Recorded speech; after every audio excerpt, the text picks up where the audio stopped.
This is part 3, where I cover the science behind the coronavirus and vaccines in a little more depth. First, I'll be going over cells, DNA, RNA, and proteins, and then I'll get into viruses and talk a little more about coronavirus and how your immune system responds to it, and then I'll talk about how mRNA vaccines work. So cells are the building blocks of living things, and you have different types of cells depending on their location and their job. So for example, you have skin cells that help you protect your organs, and muscle cells that help you move, and stomach and intestine cells that help you digest food. And so a group of cells are called tissues, and a group of tissues make up organs. So like I said, there are lots of different types of cells, and here's a few examples. So on the left, this is what a brain cell looks like. They help you think and control your movement. And in the middle, these pink cells here are your red blood cells that carry oxygen from your lungs to your muscles and the rest of your body. And the big purple cells are your immune system cells. Those are the police cells of your body that protect you from bacteria and viruses. And then on the right, these are your lung cells that help you breathe. And so the cell isn't the big white thing here. The cell is the tiny little pink little compartments that you see. So that is what your lung cells look like. And air, whenever you breathe, air goes into these white spaces here. So as you can see, these cells are all different, but all cells have the same basic parts. So I like to think of a cell being like an egg. So every cell has a membrane, which is like the eggshell, and a cytoplasm, which are like the egg whites, and a nucleus, which is like the egg yolk. And the nucleus contains the cell's DNA. And you can think of a cell as a factory that have its own machines to make energy and build things and break things down. And these machines are found in the cytoplasm. And the nucleus is like the factory's office that tells it what to do. It's like the instruction room of the cell. So let's look into the nucleus. So in the nucleus is where you're going to find DNA. DNA is like an instruction manual for the cell. So it's found in every single cell in the body, and it's a chemical that is shaped like a twisted ladder. And each rung of the ladder is made of a different letter. There's a 4-letter alphabet, so each rung can either be A, T, G, or C. And the order of the letters work together just like letters in a sentence to give the cell instructions. You can think of DNA as the main computer in the factory's office, so the cell's nucleus, that tells the cell how to do its job. But the cell needs tools to do what it needs to do. So DNA tells the cell how to make the tools or the proteins that it needs. But the DNA is locked up tight in the nucleus. And the machines to make the proteins or the tools are out in the cytoplasm. So how do you get the message from the nucleus to the cytoplasm? Well, we need a messenger. And so this is where mRNA or messenger RNA comes in. mRNA is like an email containing a subset of instructions from the main blueprint of DNA to show the factory. So once the machines start making the tools that the DNA encodes, the email is deleted and you end up with proteins or tools that your cell can use to build things.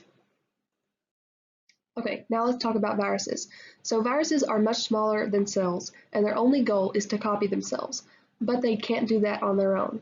So to multiply, they have to hijack your cell's machines and turn your cells into virus-making factories. And this is actually one reason why viruses aren't considered to be alive, because they can't reproduce by themselves on their own. They have to be in a cell. So viruses come in many different shapes and sizes, which you'll see on the next slide, but generally they have either DNA or RNA because they have to have instructions, which is found inside of an envelope, and they have tools or proteins on the outside that help them hijack cells. And to give you an idea of how small viruses are, on the top left window this shows a red blood cell compared to a bacteria, and then on the bottom window and in the middle you can see how big a bacteria is compared to some viruses. So the circled one is poliovirus, and coronavirus is about 3 to 4 times the size of this one, so you can imagine how big that would be compared to a cell. It's so tiny. And also viruses do come in different shapes and sizes like you see here. Personally, I think this bacteriophage here looks really scary, but they only infect bacteria, so you don't have to worry. All right, next we're going to talk about coronaviruses. So this is SARS-CoV-2, which is the virus that causes the disease COVID-19. It's in a family of coronaviruses, and they're called that because they all have these spikes on the outside that look like a crown. So this virus has RNA instructions, which is the pink thing in the middle, which is inside the red envelope. And you've probably heard of this spike protein, which is the yellow one on the outside, and that is the key that it uses to unlock your cells. It has some other proteins too, but I'm not going to cover those because mainly the spike protein is the most important protein you need to know. So like I said, SARS-CoV-2 is the virus that causes the COVID-19 disease, and it uses this yellow spike protein like a key to get into your cells. Once it's in your cell, the virus sends its own RNA to your cell's factory.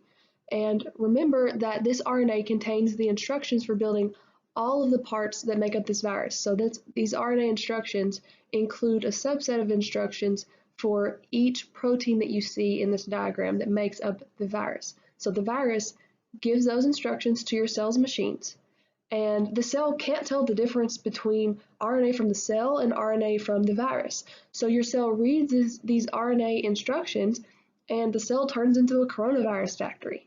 And after a while, the viruses burst out of your cells and go around your body to infect other cells to make even more viruses. So in this process, it damages and kills some of your cells that the virus has infected, and if it damages enough cells, your immune system realizes it and starts to fight the virus, which is when you start to feel sick. So viruses can't just infect any cell. They have to unlock them to get in. Viruses only infect cells that have doorknobs or receptors that the virus's keys can fit into, which unlocks the cell. So in this case, the spike protein on the coronavirus is the key that fits into the ACE2 receptor or doorknob. This receptor is naturally on your cells, and its normal job is to help you regulate your blood pressure, and it's also involved in the immune system. So if these receptors on two different animals are similar, the virus can jump to another animal. And this is very common. It's called zoonosis. And with this virus, it's pretty likely that it jumped from bats to humans because this coronavirus shares 96% of its RNA instructions with the coronavirus that infects bats. So this can give you an idea of what it looks like when this virus is binding to the ACE2 receptor on a lung cell. So how does this virus infect your cells? So first, the virus has to enter your body, and this happens when you breathe in air containing the virus. The virus travels around until it finds a cell with ACE2 receptors. So if you think about it, this is really convenient if it's breathed in because it can land right on the lung cells that have that correct receptor. And so it unlocks the cell using that ACE2 doorknob, ACE2 receptor, and enters the cell. So like I said earlier, ACE2 receptors are really common on lung cells, but they can also be found in other places in the body. And this virus can infect any cell in the body that has this receptor. And this is one reason why some people experience different symptoms based on how common these receptors are on different organs. So here you can see this ball is the virus, and this pink thing here is the ACE2 receptor. So you can see it sticking out of this lung cell's membrane. So that's kind of what it would look like.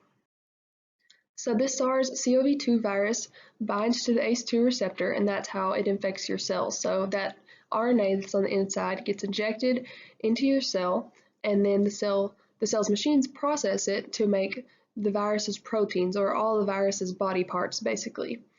And then all those body parts are assembled into the full virus, and the viruses leave the cell to go infect other cells and make even more viruses.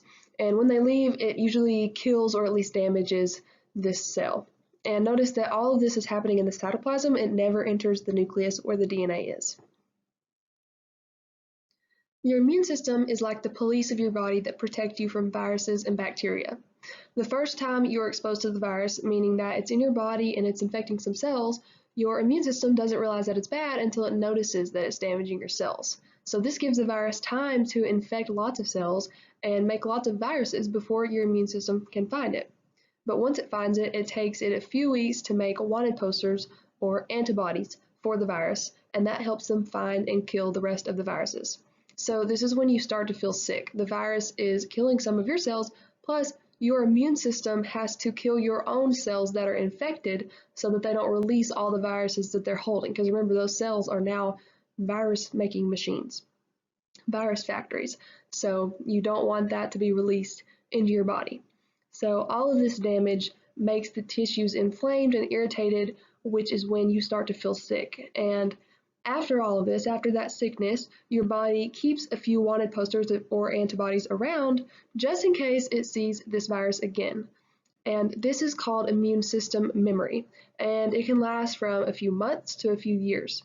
And when your body sees the virus a second time, using this memory, it can quickly recognize the virus as a bad guy and kill it before it can cause too much damage.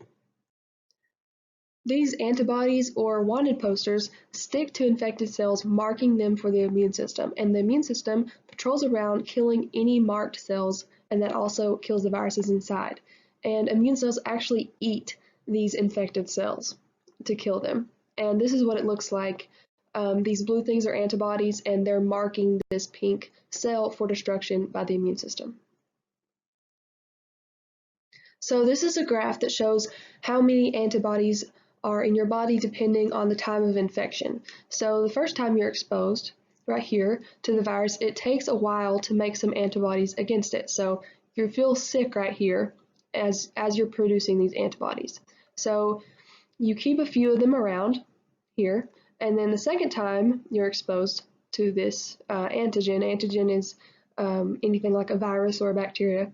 So the second time that you're exposed, your body quickly recognizes it, and you can have a very, very fast and strong immune response and see how much stronger and longer it lasts versus this first infection. And so this right here is called immunity, but immunity varies based on the person and how severe the first infection was. So vaccines work basically by showing your immune system a picture of the virus and warning it about it. So this gives you a primary response, which is that first bump in antibody production, without you having to be actually infected and sick. So in the case of the mRNA vaccines, they have 2 doses. So the first dose gives you this primary response, and the second dose a month later acts as a booster to cause the secondary response. And so now you're much more immune, you have a much stronger immune response. And so the next time that you're exposed, after getting this vaccine, your immune system is ready and can quickly fight it off before you get sick. So the mRNA in the mRNA vaccines act as an email to your cell's machines, and that email is the RNA instructions to make only the virus's key, that yellow spike protein. So this does not contain the virus. This vaccine cannot make you sick because it doesn't contain the virus. It only contains the mRNA, or the blueprint, that tells the cell how to make this spike protein. And so your cells end up looking like they're infected, and your immune system recognizes that and prepares for battle by making a ton of antibodies against this key. And so that gives you immunity if you ever actually come into contact with the real virus, because then your body will recognize that spike protein on the coronavirus and realize, hey, this is a bad guy, we need to kill this. So this is a picture of how the mRNA vaccine works. So the mRNA vaccine gets injected into a muscle cell, this blue thing here, gets injected into the muscle cells in your arm, and it tells these muscle cells only make these spike proteins.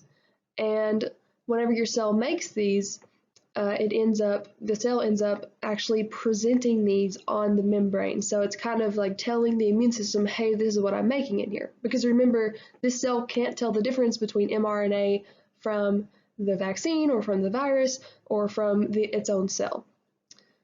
So this actually ends up looking like a real infection.